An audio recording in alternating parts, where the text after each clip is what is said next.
Ey, ¿qué tal? Sebastián Cova aquí de regreso después de meses, desde el 1 de octubre que no subía un podcast nuevo, el podcast inaugural de esta nueva etapa. Solo me había limitado el año pasado a subir los viejos podcasts que originalmente había publicado por YouTube entre 2017 y 18. Y este es, bueno, el primero ahora de nuevo de muchos, espero.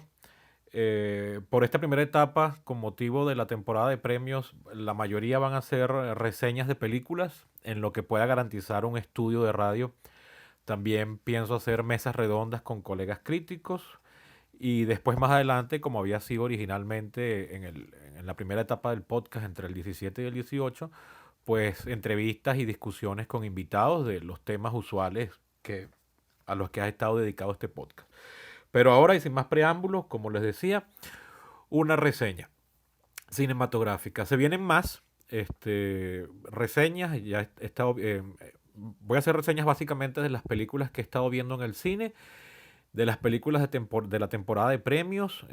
Tengo pensado hacer una de la película que fui a ver hoy, que es la nueva película de Clint Eastwood, además de esta que les voy a hacer ahorita.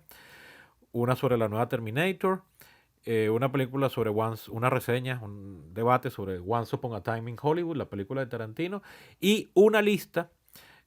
No soy, yo estaba negado a hacer listas, pero caí en la tentación por la sugerencia o casi presión de mis colegas críticos. Y bueno, hice una lista o estoy haciendo, no la he terminado, sobre la década. Varias películas que escogí la década, pero en el género documental. Cuando llegue ese día les contaré por qué escogí el género documental. Bueno, y ahora sí, sin más preámbulo, la película que les quería comentar y recomendar e invitar a ir a ver al cine. Se llama Official Secrets. En nuestro mercado hispano se la comercializa con el título de Secretos de Estado, lo cual es una traducción no literal, pero equivalente bastante buena. Es una película del año pasado, británica en cuanto a su concepción, historia, elenco y producción, pero es una coproducción, financieramente hablando, entre Estados Unidos y Gran Bretaña. Es una película que se estrenó en el Festival de Sundance originalmente el año pasado, enero del año pasado, y su estreno comercial en sala fue en agosto en Estados Unidos, octubre en Gran Bretaña y en diciembre aquí en Venezuela.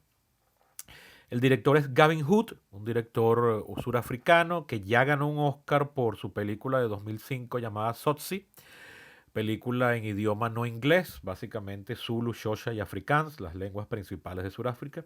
Es una película que no he visto, me la estoy debiendo, así que no sé qué tal sería. No he visto otra película de este director.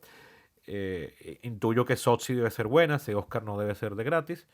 Y bueno, la cuestión es que la que les estoy recomendando me pareció muy buena y ya les elaboraré por qué y por eso es que por eso es que la quiero reseñar. Bueno, no la quiero reseñar porque me parezca buena, y también reseñaré películas que me parezcan malas, pero lo cierto es que esta película en particular me gustó y bastante. Está protagonizada por Kira Knightley, en el rol protagónico de Catherine Gunn, acompañada de varios actores, pero entre los más destacados yo quise eh, nombrar particularmente a Matt Smith, a quienes los fanáticos de Doctor Who conocerán de la serie Doctor Who, y Ralph Fiennes, quienes creo que, bueno, yo lo conozco desde El paciente inglés, pero creo que su rol más famoso ha sido interpretar a Voldemort en la saga Harry Potter. Esta película, como les mencionaba, está basada en un caso de la vida real. El guión es de Sarah Bernstein y el mismo Gavin Hood, el director, quienes a su vez se basaron en un libro de Marcia y Thomas Mitchell, entiendo que son pareja o quizás sean hermanos, no sé.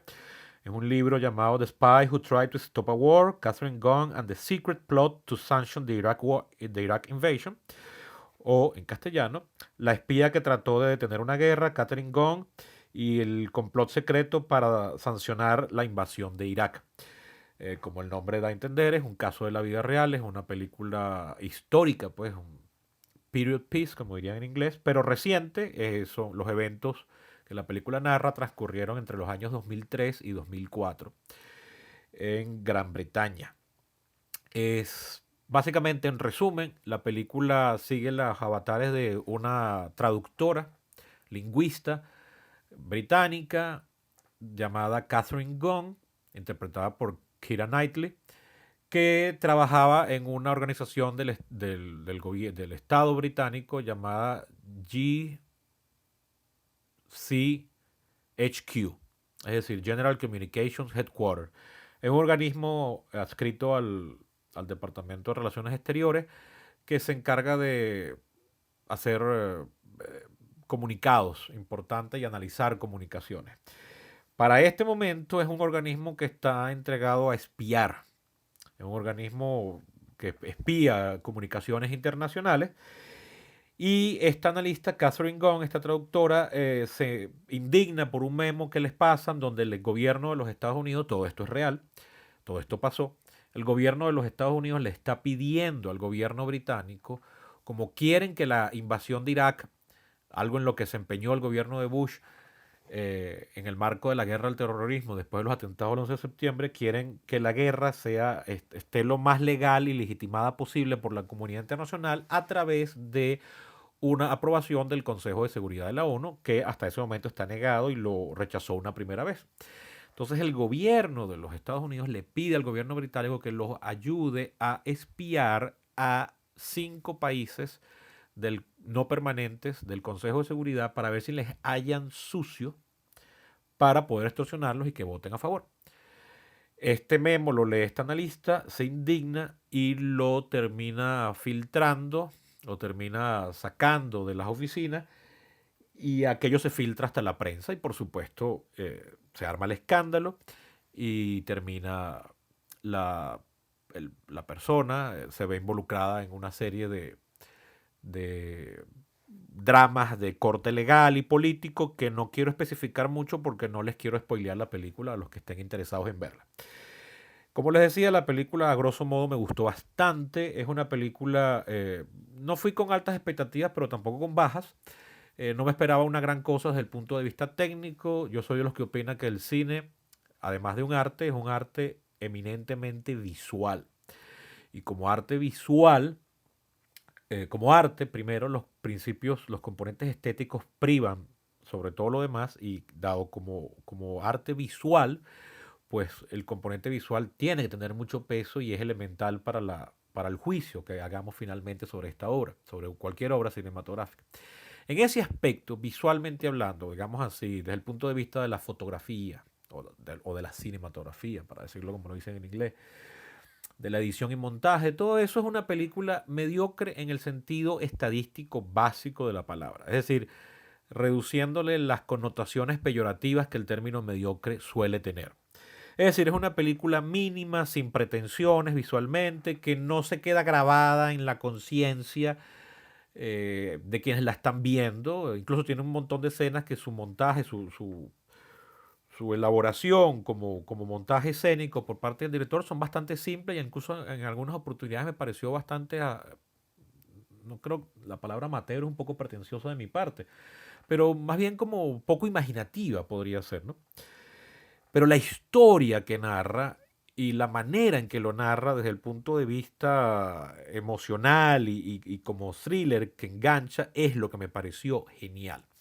Uno podría alegar que una película de este corte, que más bien es una película de oficinas, de burocracias, de conversaciones en pasillos, de gente sentada discutiendo estrategias legales, no se presta para hacer bocadillos visuales, pero estoy completamente en desacuerdo con eso porque películas recientemente, dos de ellas nominadas incluso, y una de ellas ganó mejor película hace poco. Películas de este caso, de lucha sobre la verdad, de investigaciones periodísticas o de batallas legales, han sido películas visualmente muy bien logradas. Y me estoy refiriendo a Spotlight, que en 2015 ganó como mejor película, y a nada más y nada menos que The Post, dirigida por el grandísimo Steven Spielberg, quien pese a ser una película pequeña, mínima, sobre un asunto legal y político, no escatimó en todas sus habilidades eh, de gran narrador visual que es para mostrarnos una historia de verdad muy bien lograda y que pese a la naturaleza de la película, uno no puede dejar de verla y decir, wow, qué buena esta escena como escena, ¿no? Como narración visual. Spotlight, que es una película menos pretenciosa desde ese punto de vista, porque está hecha por un director que no tiene la maestría que tiene Spielberg, que es Tom McCarthy, un director a quien yo conocía como actor, yo no le conocía a su lado de director. Es una película que, sin embargo, también visualmente es muy efectiva, de una manera mucho más humilde y sencilla que lo que logra Spielberg con The Post, pero realmente buena. Y lo recuerdo cuando la vi, que me gustó cómo estaba hecha visualmente, pero se me reforzó hace poco, hace unas cuantas semanas, cuando vi un video de un youtuber que a mí me gusta mucho, gringo, llamado Nerd Writer, que se los recomiendo. Nerd, de nerd, la palabra nerd en inglés, o sea, de gallo, estudioso, forofo de los estudios, y writer de escritor, es decir, el escritor nerd, Nerd Writer, que hace un análisis de Post, perdón, de Spotlight muy, muy bueno. Se los recomiendo. Pues bien, estas son un par de películas que visualmente están muy bien construidas, muy bien narradas, pese a que son películas donde lo que priva es la palabra, el texto y la idea. Official Secret no llega a tal grado de elaboración y de maestría, pero la historia de verdad es muy buena.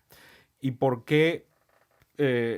Lo cual para mí tiene más un peso adicional, porque eh, a mí en particular, que soy politólogo, aficionado a la historia y profesor de historia, suelo lamentar mucho que las películas que están basadas en hechos reales muchas veces se distancian muchísimo de dichos hechos reales y uno cree que la historia pasó como la cuenta la película y cuando uno se molesta en averiguar un poco descubre que nada que ver. La base de este problema es que los eventos de la vida cotidiana de nosotros, los seres humanos, de la realidad, no se atienen a el canon que desde Aristóteles para acá no se ha innovado casi gran cosa sobre cómo se narran las historias. Es decir, cuando a uno le pasan cosas por más épicas y grandilocuentes que sean, no se atienen al esquema de introducción, punto de giro, desarrollo, clímax y conclusión. Es decir, nuestra vida cotidiana o incluso nuestras grandes adversidades, las más épicas. Imaginen cuando alguien sobrevive a una gran tragedia, como una inundación o un huracán o un incendio. Incluso en esos casos no suelen ser historias que se atengan a esos esquemas. Y la narración audiovisual, nosotros estamos muy acostumbrados, porque como les decía, es un canon, a que las historias se nos narren así. Es decir, nos presentan un conflicto central, interpretado por lo general por un único personaje, o en todo caso un pequeño grupo de personajes, que bueno, quieren lograr un objetivo y para ello se tienen que enfrentar a un reto. O sea, tienen un conflicto que vencer. Nuestros hechos diarios no son así. Además, muchas cosas están asignadas por interioridades y nuestra vida cotidiana, incluso cuando es muy épica, es bastante anticlimática. O sea, no está pensada, nosotros no estamos viviendo una película para entretener a nadie. Entonces, eso es lo que pasa con el cine que está basado en hechos reales. Entonces, bueno, para poder entretener, que al fin de cuentas uno ve una película es para entretenerse, porque si uno quisiera aprender sobre qué sucedió en la vida real, vería un documental o se leería un libro, un artículo o iría a entrevistar a las personas. Si uno lo que quiere es entretenerse, pues bueno, a veces hay que modificar los hechos. Y por lo general, cuando uno ya ha aprendido un poquitico de esto, o se ha tomado en serio este arte de apreciar estas cosas, y cuando uno ve historias sobre la vida real, uno termina dándose cuenta dónde están las modificaciones, sin ni siquiera después ir a internet a leer en qué la película es verdadera y en qué la película es falsa. O sea, uno suele ver que cuando las cosas parecieran cuadrar mucho, cuando las grandes revelaciones, los tweets, los giros dramáticos suceden casi que todo a la vez, uno dice, nah, la vida real no es así. Y muchas veces uno va y confirma que efectivamente fueron así. Eh, y cuando las películas son muy empeñadas en querer contarnos la historia como es en la vida, como pasó en la vida real, pues muchas veces terminan siendo aburridas o terminan siendo tediosas. A mí, por ejemplo, me viene ahorita a la cabeza una película de un gran director, uno de mis grandes directores favoritos desde la adolescencia y que he mantenido porque es un maestro, que es David Fincher. Pienso en Zodiac. Zodiac está basado en el famoso caso del asesino del Zodíaco de California, del norte de California, básicamente el área de San Francisco, de la bahía. A finales de los 60, principios de los 70, caso no resuelto que inspiró varias películas, la más famosa de ellas, Dirty Harry, o Harry el Sucio, que, bueno, si uno ve Dirty Harry como película es muy entretenida, pero no tiene nada que ver con el caso real. Si uno ve Zodiac como interpretación del caso real, es prácticamente un documental. O sea, La película es un grado de realismo increíble, pero como película, pese a que es una película que me gusta, es un tanto tediosa y llega un punto en que uno dice, bueno, sí, ya, ya, o sea, ok, ya, no lo resolvieron, listo, déjamelo así. Eh, Suelen ser como los dos extremos, o sea, me quiero entretener, pero no quiero alejarme de la historia real, quiero que se mantengan fieles a la historia real, pero también me quiero entretener, o sea, pareciera que las dos mm, cosas son mutuamente excluyentes. Bueno, no tiene por qué serlo y el caso de Official Secret es un caso en el que, por lo menos para mis gustos, maravillosamente se logró el milagro, donde la película, sin ser una gran obra maestra, entretiene, me mantuvo todo el tiempo intrigado, queriendo saber qué va a pasar, al mismo tiempo de que la película es bastante, bastante fiel a la historia real. No solo porque ya lo confirmé buscando por internet, sino que de verdad uno cuando la está viendo se siente que es una película que está siendo bastante apegada a los hechos reales. ¿Por qué se siente? Bueno, porque creo que alguien que criticase la película desde criterios netamente cinematográficos podría quejarse de que la película pierde un poco el foco o los personajes principales dejan de ser principales en un punto y pasamos muchísimos minutos de trama sin ver qué está sucediendo con ellos.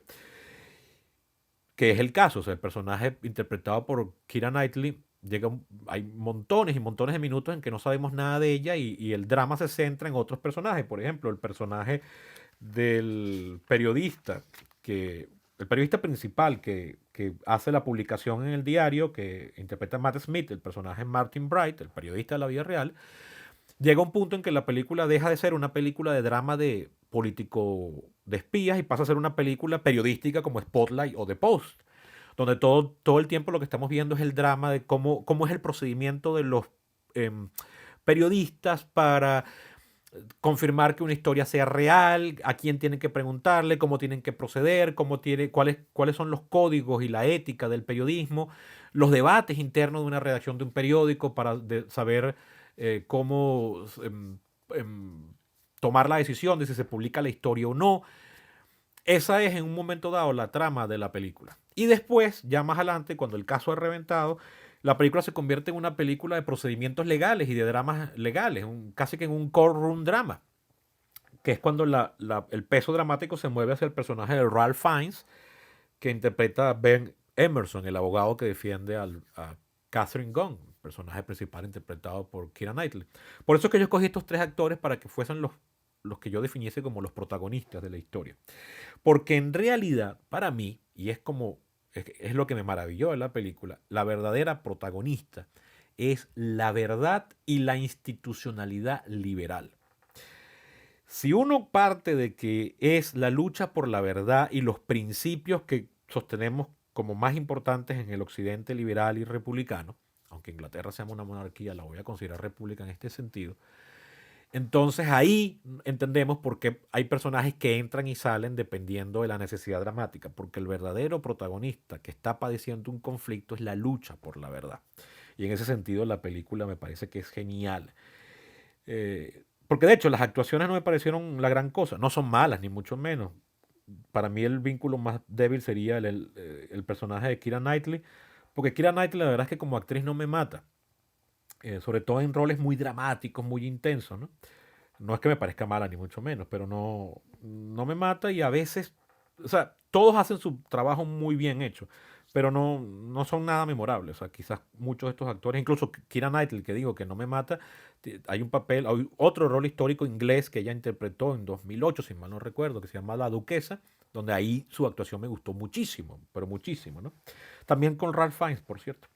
Eh, pero si, volviendo al punto, si entendemos que la protagonista de la historia es el derecho o sea, la importancia de la verdad y las cuentas claras y la defensa de la libertad frente a los abusos del poder, ahí todo se aclara y la película funciona perfecta y de maravilla. Es entonces una película de denuncia. Creo que si es asumida como una película de denuncia, en la actualidad se ve como raro, porque si esto hubiese sido denunciado en 2004-2005, la película hubiese sido más efectiva. Hoy en día luce más como una película más bien de defensa de principios. Y alguien podría agarrar la película incluso para decir que es una película para demostrar cómo esos supuestos faros de libertad y de superioridad moral en el mundo como Gran Bretaña es en realidad un país falso.